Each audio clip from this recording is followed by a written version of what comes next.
其實喺嗰度短短1、2個鐘頭，睇住佢一座接一座係咁樣燒落去，我隻腳都企唔冇晒力企喺度，望到好無助。嗰啲火唔知點解會可以咁猛咁樣一座接一座係咁樣燒落去，好恐怖。嗰啲竹棚聽到叭叭聲，好似燒槍咁樣，根本係控制唔到嗰啲火啦，已經。而家一眯埋眼就已經諗起嗰日嗰個情況，我瞓唔到，我係瞓唔到。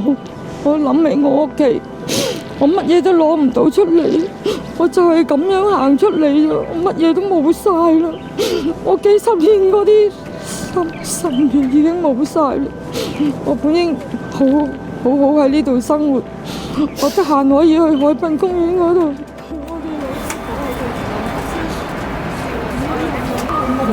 飛機落啲彈